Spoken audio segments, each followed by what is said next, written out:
teori-teori strawman atau menyerang kepada bayangan-bayangan orang yang berbicara, tapi bukan kepada konteks apa yang dibicarakan, itu masih marak banget terjadi sampai hari ini ya. Jadi banyak banget nih fitnah-fitnah yang masih bermunculan di sosial media tentang siapa sih background aku yang sebenarnya. Teman-teman, gini ya, banyak banget pertanyaan yang bilang kalau aku tuh adalah ternak Mulyono gitu, atau termul gitu, atau pendukung mantan Presiden Joko Widodo. Kemana aja aku selama 10 tahun ini kok nggak bisa bicara, selama ini tiba-tiba hari ini muncul gitu ya. Nah, teman-teman, aku ini bukan anak siapa-siapa, bukan orang yang lahir dengan privilege khusus sehingga hidupku tuh bisa enak-enak aja dan tiba-tiba ngurusin masalah-masalah masyarakat. 10 tahun terakhir, berarti aku masih berumur 23 tahun sampai hari ini. Kemana aja aku membangun hidup 2 kali di 2 negara yang berbeda. Pertama di Kuala Lumpur, kedua di Denmark. Asal kalian tahu aja ya, waktu aku pindah dan dapat kerja di Kuala Lumpur, aku tuh bahkan gak bisa bayar tiket pesawat dan gak bisa nyewa apartemen.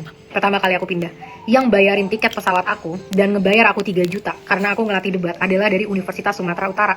Teman-teman tim debat dari USU yang ngebeliin aku tiket sampai ke Kuala Lumpur, dan sampai Kuala Lumpur aku cuma punya uang 3 juta rupiah, dimana aku bahkan gak bisa nyewa apartemen sendiri dan harus numpang di tempat temen sampai akhirnya aku punya gaji dan bisa sewa apartemen sendiri.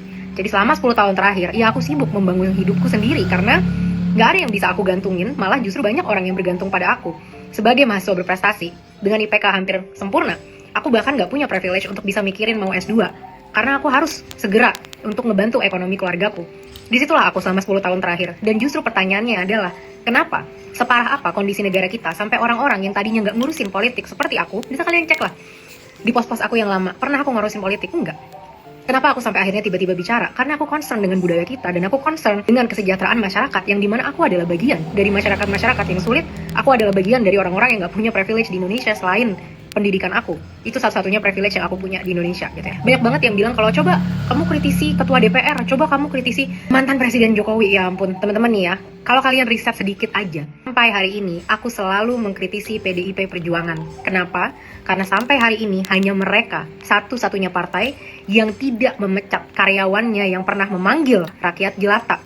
Dan bahkan politikus atau karyawan itu sampai hari ini masih duduk di sana, masih makan uang rakyat. Yang aku pertanyakan, di mana empati dan rasa tanggung jawabnya dia? Bahkan seorang perempuan, mantan karyawan kita, Mbak Saraswati, dengan legowo dia mengundurkan diri dan bersifat dengan sangat kesatria gitu. Dan sampai hari ini yang aku kritisi selalu PDIP Perjuangan. Jadi kenapa sih harus selalu yang diserang itu bayangan aku siapa, aku anak siapa, aku istri siapa? Ini juga salah satu budaya yang sangat seksis ya di Indonesia. Coba kalian lihat Ferry Irwandi, Jerome Pauline, Andovi, dan lain sebagainya.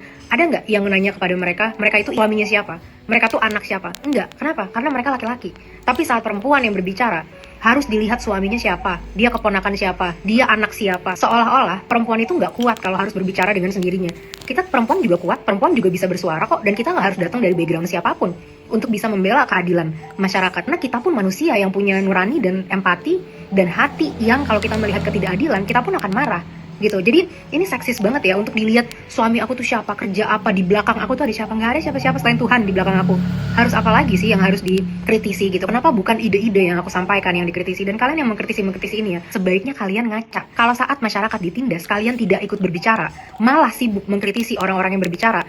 Di mana hati nurani kalian? Siapa yang sebenarnya kalian ingin bela di sini? Terlalu banyak lah, maksudnya konspirasi yang mengatakan kalau agency IA lah, LGBT aktivis lah, provokator lah, dan lain sebagainya.